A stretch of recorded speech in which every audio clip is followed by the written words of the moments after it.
Olá, sejam bem-vindos à nossa Escola da Fé. Eu sou o diácono Eduardo Sierra, aqui da Arquidiocese de São Paulo, da região episcopal Santana e da paróquia São Sebastião da Vila Guilherme. Nós temos a nossa Escola da Fé e refletimos sobre vários aspectos da fé, sobre os textos sagrados, né?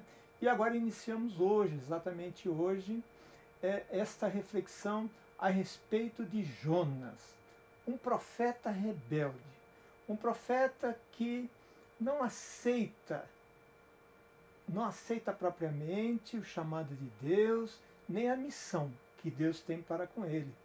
Então, nesse momento, nós vamos compreender um pouco melhor a questão do profetismo, um pouco como surgiu, para situarmos Jonas e também para nós mesmos, né? Já que pelo batismo nós somos profetas, sacerdotes e reis, né? Temos essa realeza em nós a partir do batismo. Então vamos compreender melhor isso e como podemos ser verdadeiros profetas. Mas, como todo cristão, a gente precisa rezar muito. Nesse momento político, então, precisamos rezar mais ainda. Então, vamos rezar, porque quem não reza vira bicho. Deus de bondade, envia teu Santo Espírito sobre cada um de nós, para que possamos compreender a vossa vontade. Assim como Jonas terminou aprendendo a duras penas, mas compreendeu a vontade de Deus. Então nós vamos, dessa forma, participar do vosso projeto, da vossa graça. Pedimos então que o Senhor nos acompanhe, faça com que a nossa inteligência se abra, a nossa compreensão, a nossa sabedoria, que são os dons ali do Espírito Santo. Assim rezemos ao Pai. Pai nosso, que estais nos céus, santificado seja o vosso nome. Venha a nós o vosso reino. Seja feita a vossa vontade, assim na terra como no céu. O pão nosso de cada dia nos dai hoje. Perdoai-nos as nossas ofensas, assim como nós perdoamos a quem nos tem ofendido, e não nos deixeis cair em tentação, mas livrai-nos do mal. Assim nos reunimos na Trindade Santa, em nome do Pai, do Filho e do Espírito Santo. Amém. Muito bem, normalmente nós temos ali na escola uma parte presencial. Excepcionalmente hoje, por questões de calendário aí, nós estamos aqui transmitindo do nosso estúdio aqui meio improvisado, né? Então vamos lá, desafio do missionário na grande cidade, a grande cidade. Também essa grande cidade pode ser São Paulo, Rio de Janeiro, Belo Horizonte, Curitiba, Porto Alegre, enfim, esse profeta na grande cidade, com seus imensos desafios, né?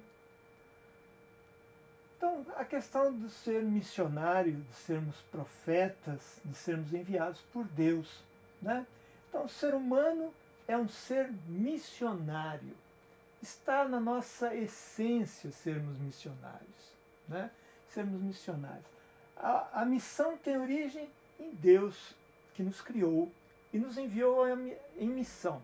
Temos a missão em nossas casas, como pais, mães, irmãos, como cristãos, como cidadãos, né? Somos missionários, né? Nas nossas diversas profissões, também temos as nossas missões de fazer de maneira bem feita, e sempre a missão é em relação ao próximo.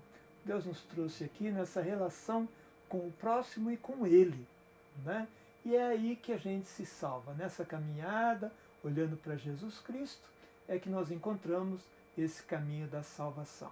A nossa salvação tem um nome, a nossa salvação é uma pessoa e se chama Jesus Cristo. Ele, por excelência, é aquele que cumpre a missão, até o último, de uma forma radical, né? Até as últimas consequências, esse Jesus se coloca, né? E nós somos chamados também, não é muito fácil, a cumprirmos a nossa missão, né? Mas vamos dar uma olhadinha aqui, a origem, né? Do latim mittere, quer dizer enviar. Então, missão está sempre relacionada a essa questão do envio, né? Somos enviados. Nós vamos ver direito isso aí. Enviado em primeiro lugar por Deus, mas uns enviamos os outros ali também, né?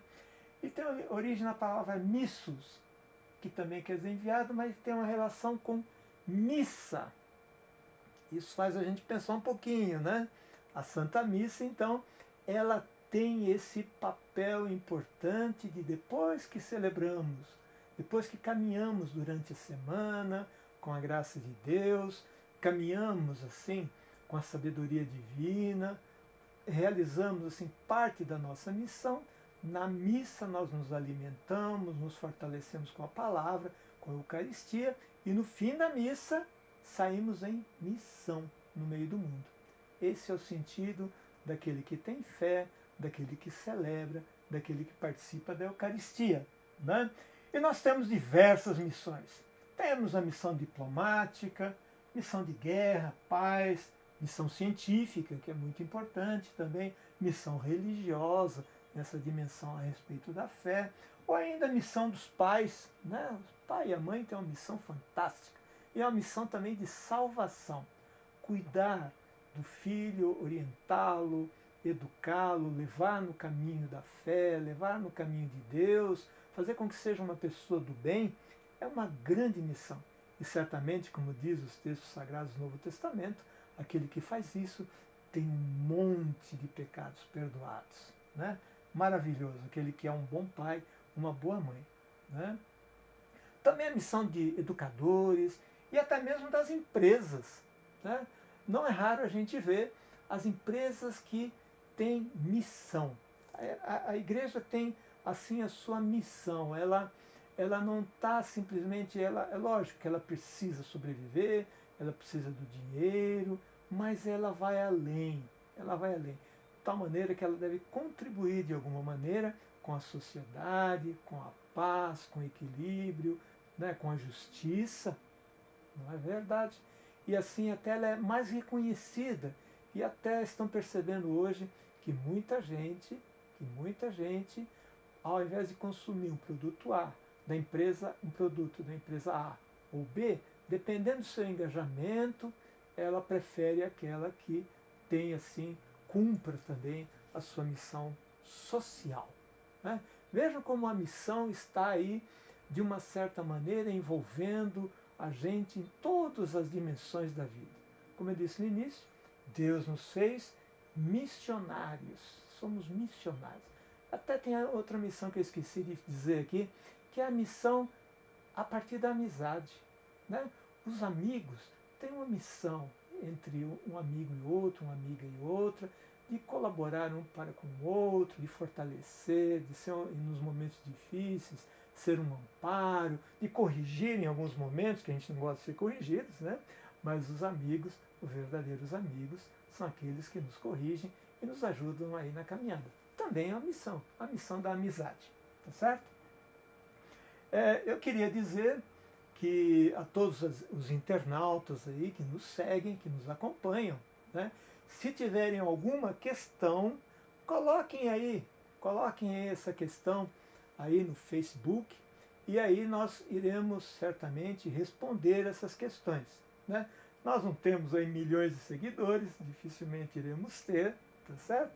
Porque a fé dificilmente entra na prioridade da vida das pessoas, né? Se eu fizesse aqui umas outras coisas, e tivesse um papagaio falando junto, coisa assim, talvez atraísse mais atenção. Mas a gente fala sobre a fé, e até para ter esse foco na fé. Não para conquistar aí, conquistar milhões, né, de seguidores. Mas, então, dessa maneira, se tiver alguma dúvida, coloque a sua dúvida aí, diga de onde você está assistindo, de que paróquia você é, para que a gente vá tendo uma ideia de onde, para quem nós estamos falando, tá certo? Então, vamos falar um pouco sobre a origem da missão, né? A missão não vem de nós não somos fontes da missão, nós não somos enviados por nós mesmos. Tem gente que fala assim, bom, eu escolhi tal coisa, eu escolhi, né? A gente vai percebendo ali que as coisas vão se ajeitando muitas vezes, né, dentro de um contexto maior, que é o contexto espiritual. A missão, então, ela vem, na verdade, do Pai e é vontade dele. Né? Jesus fala muitas vezes, ele diz assim, eu vim cumprir a vontade do Pai. A vontade do Pai. Por quê? Porque ele sabe que é muito importante. Ele sabe que o Pai está com a razão. O Pai está com a razão. E ele cumpre de maneira exemplar a sua missão. Né? E é ali, nessa missão, na sua missão, que ele realiza a perfeição. Ele vai à perfeição e passa pela cruz. Muito bem. Nasce do amor trinitário. Então, tem mais gente envolvida nessa missão. Então, é o Pai, o Filho e o Espírito Santo. O Espírito Santo participa da missão. Mesmo que a gente, às vezes, não perceba bem essa ação, mas é o Espírito Santo que nos fortalece na missão. É o Espírito Santo que nos dá, através dos seus dons, nos dá sabedoria, discernimento, nos dá fortaleza. Muitas vezes a gente desanima. São tantas coisas, parece que o mundo está meio de cabeça para baixo, mas vem ali o Espírito em nosso socorro, fazendo com que a gente restabeleça nossas forças, com que a gente se reoriente, que a gente pense melhor, com sabedoria, e toque a vida, e vá adiante, vencendo aí os inúmeros desafios que cada um de nós temos nessas diversas missões, vamos chamar assim, que Deus nos coloca durante a vida. Né? Então ela é planificada na missão do Filho, na missão de Jesus Cristo, que realiza a libertação e salvação. Então a missão ela sempre está relacionada à salvação e libertação. Quando você instrui um filho, quando você instrui uma filha, quando você orienta, né, você está fazendo com que ele seja mais capaz de enfrentar as diversas realidades, de enfrentar também as inúmeras dificuldades, e assim vai se libertando. A gente deve se libertar da ignorância, a gente deve se libertando, né, das coisas que a gente avalia de maneira errada, mas os pais falam, olha, não, é por aqui, é por ali, etc. Isso vai provocando essa libertação que está associada à salvação. No Antigo Testamento, nós temos Moisés como grande libertador do povo de Deus. No Novo Testamento, o novo Moisés, segundo Mateus, é Jesus Cristo, o grande libertador. Nos liberta de inúmeras coisas que nos escravizam, né? Faz com que a gente seja pequeno. Né? Ele faz com que a gente, Jesus Cristo faz com que a gente participe do divino, da plenitude do divino. Né? E isso faz parte também da missão de Jesus e da nossa missão em relação ao que nós somos chamados. Se realiza com a força e luz do Espírito.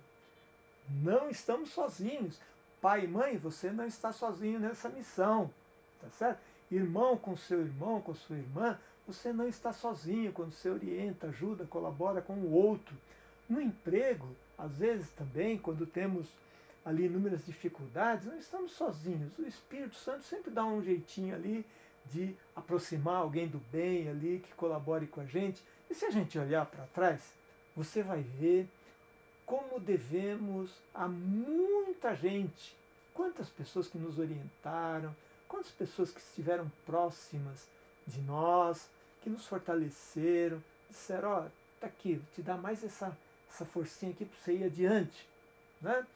Às vezes pode ser um padre, um diácono, um bispo, pode ser até alguém, um coordenador, um gerente, que te oriente para que você seja um melhor profissional e você vá crescendo, às vezes profissionalmente e também como pessoa. Né? Um professor que orienta também.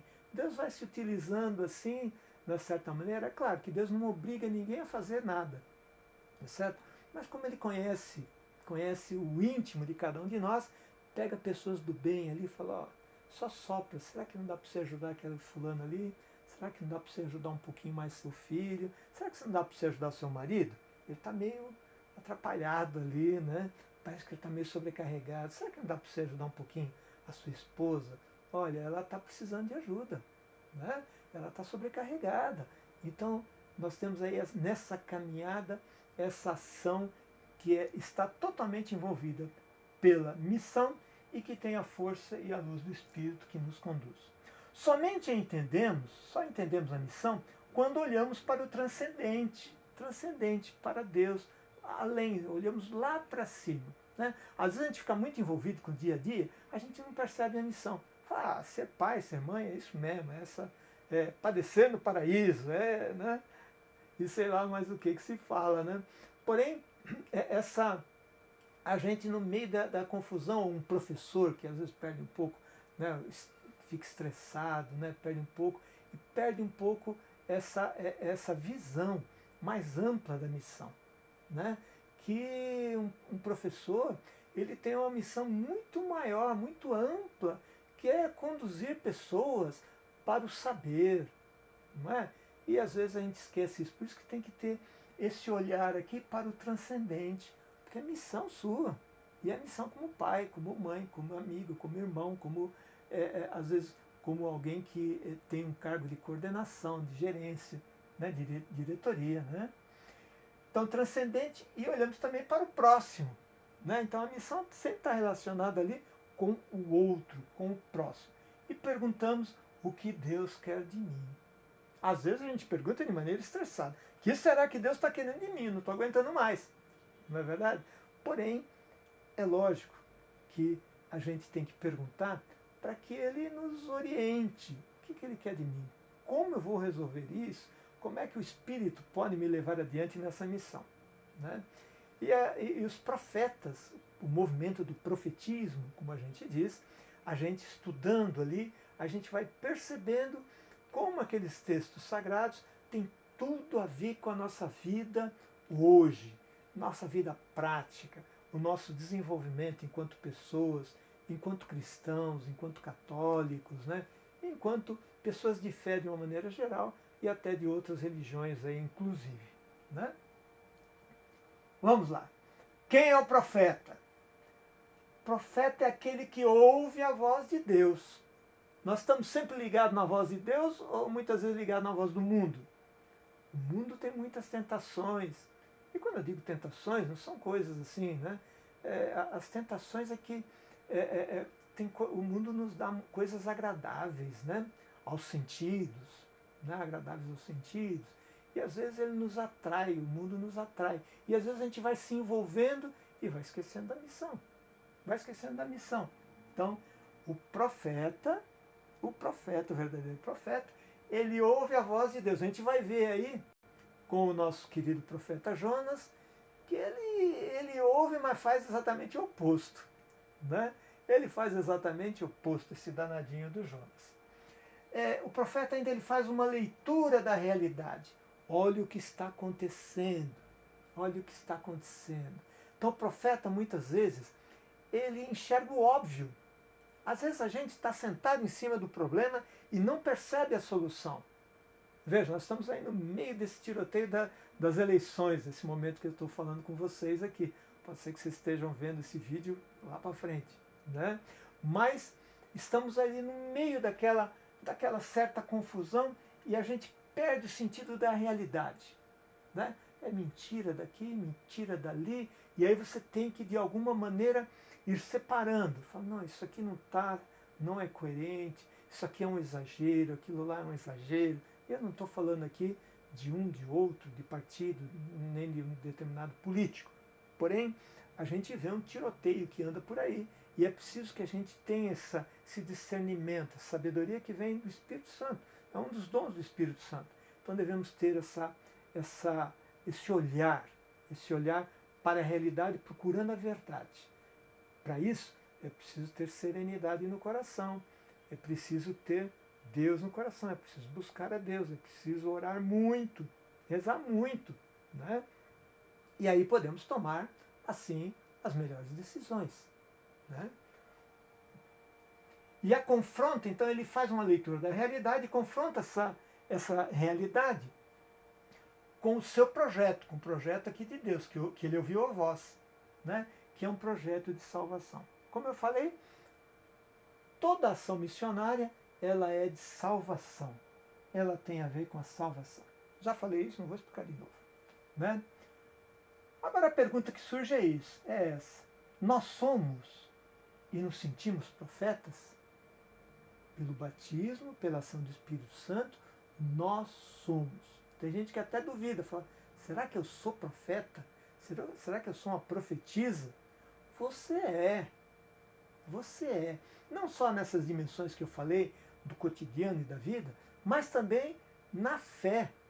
Nós somos profetas. A gente deve ter esse olhar da realidade a partir da nossa fé. Agora, nos sentimos profetas? Parece que o mundo nos envolve com tantas coisas, né? Algumas coisas divertidas, né? Nas redes sociais ali, e a gente vai se envolvendo no dia a dia, e a gente fala, será que eu sou um profeta de Deus? Tem que ouvir a voz de Deus. Mas parece que eu não escuto muito ele me falar. Deus fala com a gente? Claro que fala. Fala no seu coração. Não é por esse ouvido aqui, não. Se for por esse ouvido aqui, você pode ir lá no psicólogo, no psiquiatra, porque está ouvindo coisas, né? Mas a gente ouve perfeitamente a voz de Deus nos nossos corações. Porque Ele quer falar conosco. O que nos impede, às vezes, é o nosso fechamento, é não acreditarmos, é deixarmos a fé um pouquinho de lado, né? Mas Deus quer falar conosco. Então é preciso que a gente se sinta verdadeiramente profetas e profetisas, né, de Deus no meio do mundo que está aí. Vamos adiante? Lembre-se, se tiver dúvida, coloca a sua dúvida, sua questão aí, que às vezes pode ser questão de muita gente, que não tem coragem às vezes, ou se sente inibido, ou acha que essa pergunta é muito óbvia, ou é muito, né, não tem muito sentido, mas a filosofia nos ensina que a partir do questionamento, a partir das perguntas que fazemos ao mundo, a nós mesmos, é que a gente vai crescendo. Então é preciso perguntar. Vamos perguntar aí. Não vou responder agora, vou responder depois da live, tá? Quem é o profeta? Nós somos? Então vamos ver aqui como é que ele faz isso, né? Caso esse caminho leve ao mal, então o profeta ouviu a voz de Deus, tá certo? Ele olhou a realidade, falou, isso aqui vai mal, né? Ele percebe que aquele caminho leva ao mal. Levar ao mal é levar ao sofrimento, né? Levar ao sofrimento. Ele alerta, grita, denuncia e aponta saídas para o povo. Olha o que o profeta tem que fazer. Então ele faz essa leitura, percebe a vontade de Deus. Onde é que Deus se revela? Na Sagrada Escritura. Temos que estudar a Bíblia. A Bíblia é um livro de sabedoria de Deus, é um livro de salvação, né? E aí ele alerta, fala, olha, cuidado. Os pais não fazem isso? Cuidado, meu filho, por onde você está indo? Estude mais. Não abandone os estudos. Não pare agora, siga adiante. O mercado de trabalho aí é muito competitivo. É preciso estudar, é preciso se dedicar, é preciso ter aí formação. Ele grita, denuncia e aponta saídas para o povo. Tá certo? Parece que o profeta precisa ter uma certa dose de coragem. Não é não? Se o profeta ficar ali meio acanhado, meio assim, né? Mas quem é que dá toda essa força para fazer isso aqui? Às vezes o profeta parece um louco, hein? Às vezes o profeta parece um louco. Aos olhos do mundo pode até ser mesmo, né? Pela como o mundo caracteriza um louco, né? E ele, além de fazer isso, ele intercedendo junto a Deus para que venha em seu socorro. Mesmo que esteja indo para o mal e que seja povo de cabeça dura, como diz o texto sagrado, povo de cerviz duro, né? De cerviz dura, né? Que é o cabeça dura ali, né? Como no caso de Moisés, que é considerado um profeta, né? Não dessa geração que nós estamos falando aqui, a partir da monarquia, né? Do antigo Israel. Mas ele intercede junto a Deus pedindo que venha em socorro do seu povo, né? Muito bem. E é isso que a gente tem que fazer. Vamos fazer aqui um breve resumo do livro de Jonas. O livro de Jonas tem só 4 capítulos, gente. tem gente que a classificação fala em profetas maiores, menores, né? Na verdade, nós temos começa, se olhar os livros dos profetas, começa ali por Isaías, que tem 66 capítulos. Fala, nossa, né? O evangelho mais longo que nós temos é o evangelho de Mateus, que tem 28 capítulos. E Isaías tem 66 capítulos. Então, na Bíblia, ali não é por ordem de importância, não é? Na verdade, é pela extensão que ele deixou, que o profeta deixou. Então, do maior, uma maior extensão para o menor. Então, Jonas está lá, tem só 4 capítulos. Mas veja, não é por isso que ele é menos importante. Jesus Cristo fala nos sinais de Jonas. Depois a gente vai ver isso. Vocês terão o sinal de Jonas. Vocês vêm pedir um sinal para mim, mas eu vou dar para vocês o sinal de Jonas. Vamos ver que sinal foi esse. O que é essa conversa aí? E no Novo Testamento temos outras referências, umas 2 ou 3 referências a respeito de Jonas. Então Jonas é muito importante. Né? Então vamos dar uma olhadinha rapidamente aqui. Eu fiz um resuminho, só para a gente ter uma ideia, né? Para a gente não ler os 4 capítulos. Depois a gente entra em algumas partes dos 4 capítulos para compreender melhor isso e essa nossa dimensão missionária aí. Né? Então, Deus dá a Jonas a missão de converter e salvar o povo de Nínive, que era a capital da Assíria. Né? Então, ele dá a missão de converter e salvar o povo de Nínive. Jonas foge num barco em Jope, Jafa, no sentido oposto. Ali, Jope, Jafa, hoje pertence ali a Tel Aviv, está ali muito próximo de Tel Aviv, lá em Israel, no mar Mediterrâneo. Né? Então ele manda aí por um lugar lá para cima, lá para a direita, e ele vai para a esquerda. Pega Jafa, que vai para o ocidente, e o outro seria no oriente ali. Né? A Síria, Nínive hoje, seria ali na região do Iraque. A região do Iraque, mais ou menos para a gente ter uma ideia. Tá certo?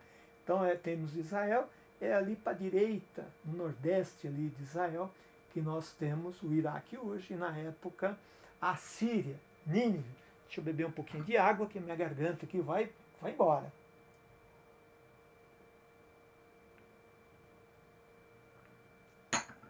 Aí você fala assim, ele vai no sentido oposto, mas você falou que o profeta é aquele que ouve a Deus, tá certo? Ouve a Deus, olha a realidade e interfere nessa realidade. Né? Ele grita, ele avisa, mas ele foge. Por que ele fugiu? Eu vou adiantar aqui um pouquinho, só para a gente entender, até porque que eu coloquei esse título de profeta rebelde. Alguns chamam até de antiprofeta. Né? Mas por quê? Porque Nínive é a grande cidade opressora. A Síria, ela invadia cidades ali, nós vamos ver um pouquinho mais para frente ali, qual é o contexto, qual é a época, etc., para a gente entender isso aí. Né? Ali por volta do ano 740, 750 a.C., né? Quando depois o Reino do Norte vai ser invadido exatamente pela Síria. Né? Mas eles vinham cercando por ali. Então eles eram violentos, passavam a fio de espada todo mundo. Né? E Deus o que fala? Fala, olha, ô Jonas, você vai lá converter e salvar o povo de Nínive. Seria mais ou menos hoje a gente falar assim, olha, um profeta ali da Ucrânia ir lá e falar lá para a Rússia. Falar assim, olha, Deus falando, né, para esse profeta. Fala assim, olha, vai lá para a Rússia e fala para eles se converterem, para que eles possam se salvar. O que vocês acham? Né? É mais ou menos isso aqui que Deus está pedindo para Jonas. Vai lá e pede para aquele povo, para Nínive, se converter, a grande cidade da Síria, para eles se converterem, para que eles possam se salvar. Jonas o que vai? O que faz? Fala, ok, eu vou para o outro lado de lá. Tá certo? Aí nós temos aqui a famosa tempestade, né, que quase afunda o barco. Jonas acaba confessando, ali tem até uma questão de sortear, etc. e avisar. Eles querem saber, tem alguém ali que acho que fez alguma coisa e o Deus ali dos mares e o Deus lá tá bravo ali com aquele povo. É uma interpretação teológica, claro, que a gente vai ver depois isso um pouquinho melhor, né? Acaba confessando que a tempestade estava acontecendo por causa dele. E fala, não, tudo isso aí está acontecendo por minha causa. É aquela ideia de que quem é do mal, o que está próximo, vai se transformando e o mal vai tomando conta ali, né? Então ele é jogado para fora do barco e é engolido por um grande peixe. Muita gente fala que é engolido por uma baleia, né? Não temos esse texto de baleia, um grande peixe. Eu sei que até uma baleia pode engolir, mas o ser humano não é propriamente comida de baleia, né? A baleia come coisas, animais, peixes bem menores, né? Mas vamos lá. Aí, continuando o breve resumo aqui, né? Jonas se arrepende quando ele é jogado para fora e fala, acho que entrei numa fria. Jonas se arrepende, cai em si e o Senhor o liberta da barriga do grande peixe. Então, no arrependimento, né? Agora já no meio do mal, né? Que o mal maior está próximo ali da morte, né? E Jonas, nós vamos ver isso aí um pouquinho com mais detalhes, né? Lógico que aqui nós temos alguns simbolismos, né? Alguns simbolismos, né? E aí depois que Deus o liberta, e Deus liberta ele lá para o lado de Nínive de novo, e fala assim, vai em missão para Nínive. Aí você vai falar, mas esse Deus, ele é persistente, né? Será que é verdade isso aí? Não. Deus é persistente com você? Será que foi comigo? Comigo eu vou dizer, ele foi bem persistente, não desistiu de mim, graças a Deus, né? Graças a ele. Ele não desistiu de mim. Mas Deus é persistente. Deus, se não conseguir de um jeitinho, ele vai do outro, porque além de tudo, Deus é muito criativo. Basta ver a natureza como é, né? Deus, nosso Deus, é um Deus criativo. E nos fez também criativos. Nós somos extremamente criativos. Brasileiro, então, é uma referência em criatividade no mundo inteiro, né? Somos extremamente criativos, né? E o envia novamente em missão para Nínive. Vamos lá, seguir adiante aqui. Continuando. Jonas vai para Nínive e profetiza sobre a destruição da grande cidade. E olha o que ele vai dizer aqui, ó. Ainda 40 dias e Nínive será destruída. É isso que ele disse. É isso que ele disse. E ele vai caminhando. O texto sagrado fala que a cidade era muito grande, longa, né? E ele fica 3 dias para atravessar a cidade inteira, né? 3 dias, cidade, quilômetros de cidade aí, né? O povo e o rei, inclusive o rei, né? O rei da Síria, responde com um ato de penitência. Ato de penitência. O que é ato de penitência? É vestir saco, muitas vezes um símbolo maior de penitência, rasgar as roupas mais finas, etc., assim como de um rei ou mesmo de pessoas de bem, pessoas ricas, tal. De bem, pessoas ricas, né? Temos pessoas pobres de bem, fantasticamente.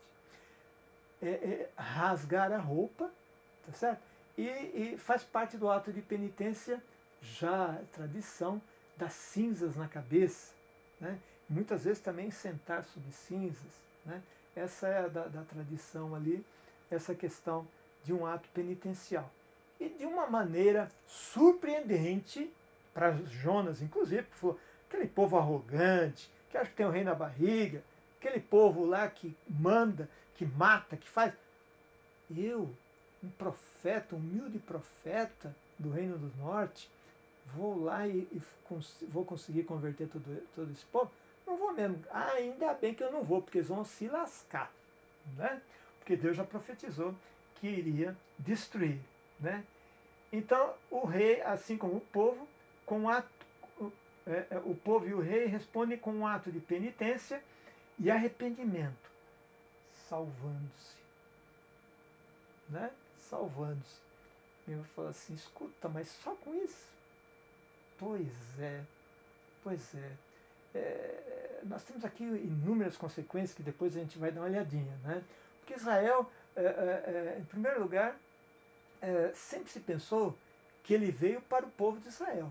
Depois iria se manifestar para o mundo, mas ele veio para o povo de Israel. Tanto que é chamado de o rei de Israel, né? Então ele deveria reinar em Israel. Em Israel. Aí eles vão começar a perceber, né? Vão começar a perceber que esse Deus é um Deus do universo. É um Deus preocupado com todos os seres humanos, né? Mesmo aqueles que são opressores num determinado momento, né?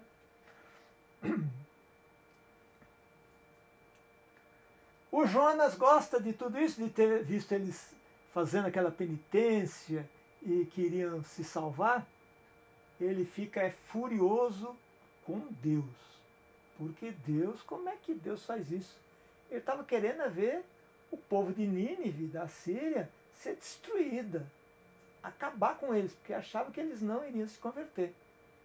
Vejam que Deus nos dá algumas missões que a gente fala, acho que eu não sou capaz disso, acho que eu não vou conseguir, acho que eu sou muito pequeno para o tamanho dessa missão, né? Aconteceu com Moisés. Moisés falou, eu libertar o povo do Egito, cativo, os hebreus, né? Ele que tinha tido um problema lá, né? E ele começa a arrumar um monte de desculpas lá na sarça ardente. Porque ele, de uma certa maneira, também ele não se considera alguém capaz. Mas quem nos capacita é Deus. Quem nos capacita é Deus. Para todas as missões. Qual é o pai e a mãe, ou a mãe, que acham que são capazes de fazer com que aquela criatura que veio ao mundo, aquela criança, né, se transforme numa grande pessoa, né, numa pessoa do bem, que se transforme num ótimo ser humano, que seja uma referência, né? Existe muita insegurança quanto às nossas missões, muita insegurança, até mesmo na missão de evangelizar, né? Aliás, eu peço para vocês, depois de verem, se gostarem, dê um like aí, não porque seremos monetizados, não vamos ganhar um centavo com a quantidade de pessoal que vai dar o like e dizer que gostou, não. Mas se gostarem, dê um like, ao menos para que quando alguém estiver pesquisando na internet aí a respeito de Jonas, apareça lá num nível razoável para que a pessoa possa entender também, compreender essa nossa reflexão aqui, ok? Agradeço antecipadamente. Mas só deem um like se gostarem, senão não precisa dar like não. Então veja, Jonas fica furioso com o Senhor pela sua misericórdia. Como é que esse Deus é tão misericordioso até com aquele opressor lá que eu queria ver todo mundo morto, né? O Senhor ensina que o Deus de Israel é o Deus da humanidade.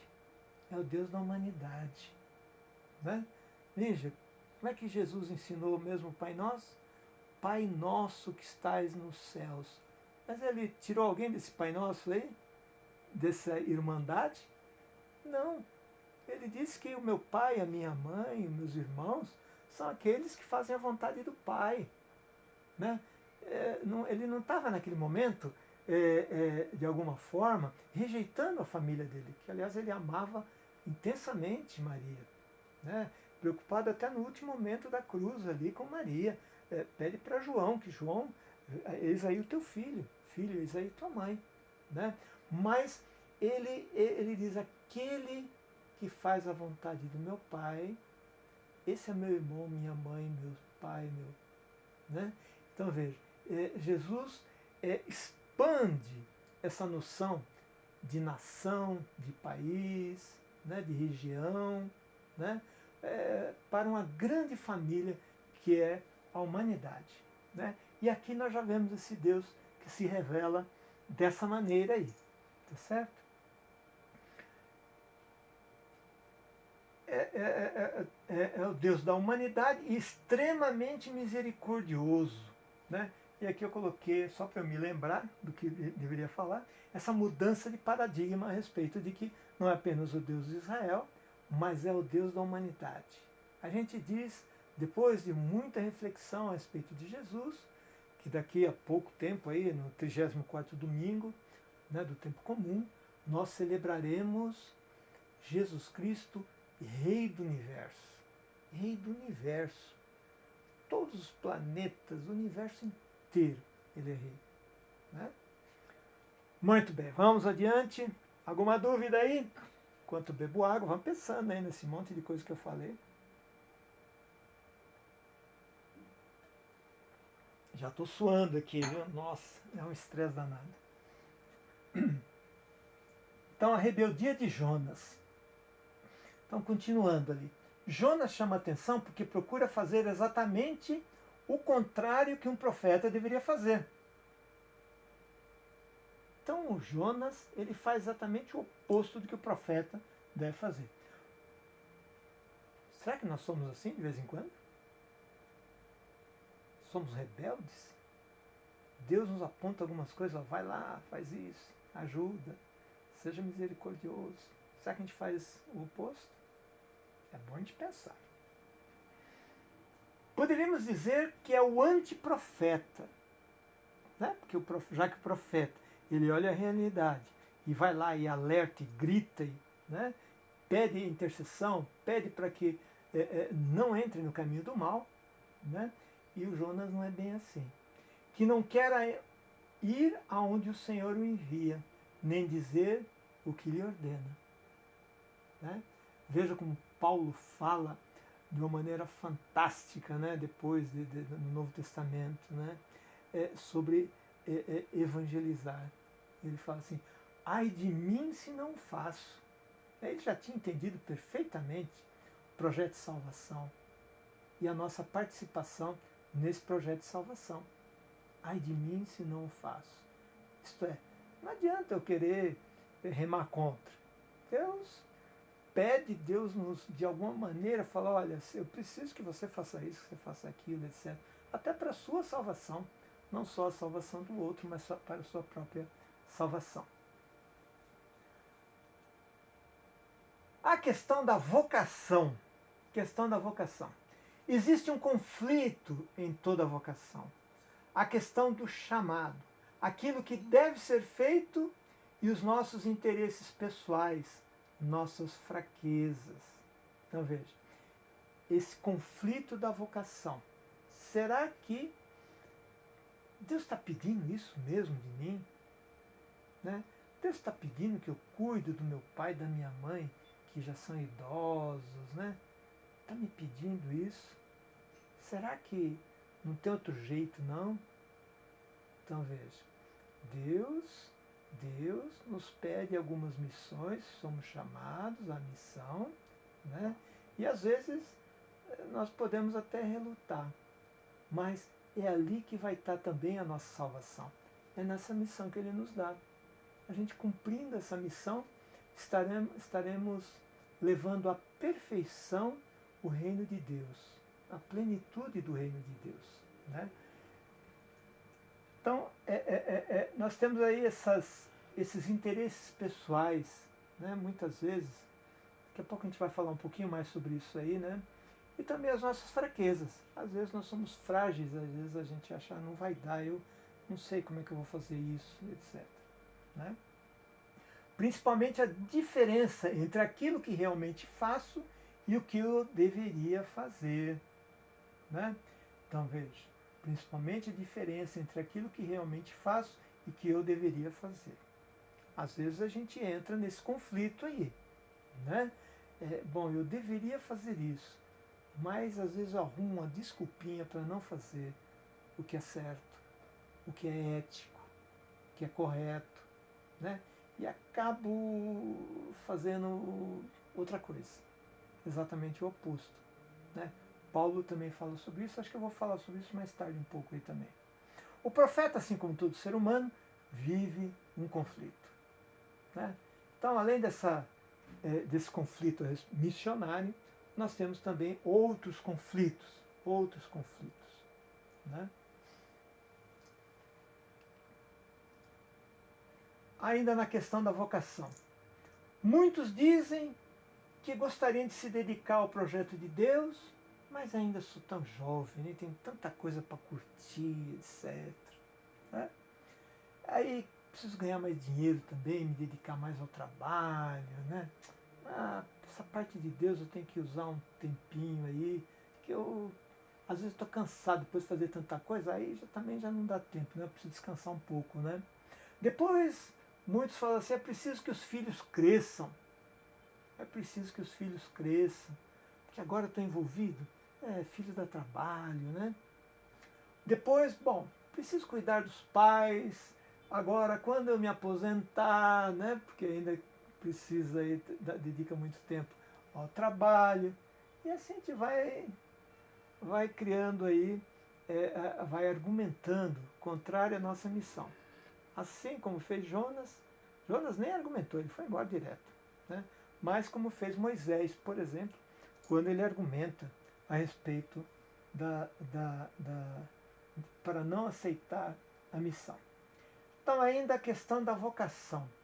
Na carta de Paulo aos Romanos, capítulo 7, versículo 19, que pode ser uma carta muito interessante, são 16 capítulos, que mais para frente nós vamos ver como é que nós vamos dosando aí a escola da fé, para compreendermos vários aspectos, né? Então estamos vendo esse profeta Jonas, mais para frente a gente pode ver uma carta de Paulo, enfim, essa carta aos Romanos, que é uma carta fantástica de 16 capítulos, né? E ele fala assim, não faço o bem que eu quero, mas faço o mal que não quero. Isto é, parece algo incoerente, né? Se eu quero fazer alguma coisa, vou lá e faço, né? Mas não, ele sabe que precisa fazer alguma coisa que é para o bem, uma coisa ética, que é o certo, que é o correto, que deve ser feita, mas ele não faz. E acaba fazendo exatamente aquilo que não quer, ou que não gostaria de fazer, né? E aqui Paulo é fantástico, né? Nós vemos aí essa trajetória de Paulo, esse itinerário espiritual de Paulo ao longo da sua vida. Na verdade, esse conflito é o conflito de todos nós. Não é verdade? Às vezes a gente fala, não, eu sei que eu tinha que fazer isso, mas acabo fazendo outra coisa, e eu não queria mais fazer isso, mas acabo fazendo. Né? Esse conflito aí, que é também o conflito do nosso herói aí, esse rebelde do Jonas aí. Mas nós vamos ver que Jonas, né, você fala assim, bom, parece que esse Jonas é o antiprofeta mesmo. Não, calma lá que ele vai lá, ele cumpre a missão. De um jeito ou de outro ele cumpriu a missão. Né? Então se a gente for que nem o Jonas, mesmo a gente fazendo essas, né, a gente arrumando essas desculpas ou fugindo um pouquinho, mas é um profeta. É um profeta. Ele vai lá e faz. Né? Só não, tomara a Deus que a gente não tenha que cair na boca de um peixe, né, tubarão ou de um peixe grande. Conflito entre o espiritual e os desejos da carne. Né, os desejos da carne. Às vezes essa nossa tendência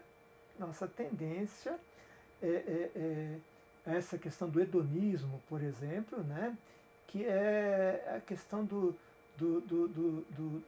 desejos, a questão do prazer imediato. Né? A gente vê muito isso hoje.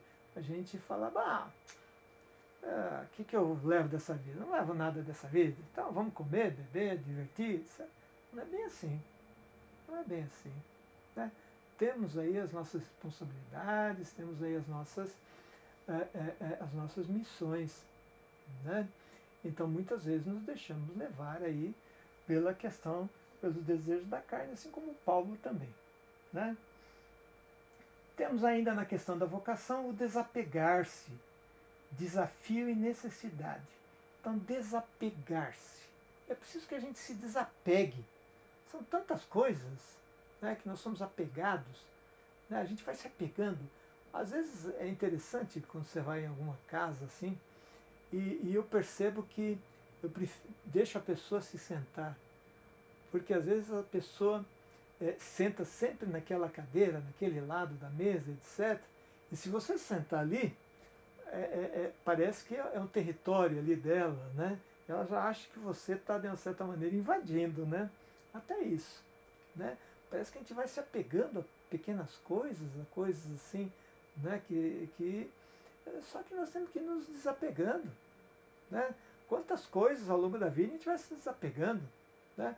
Vai perdendo um pouco de cabelo, fica branco, dente, não é verdade?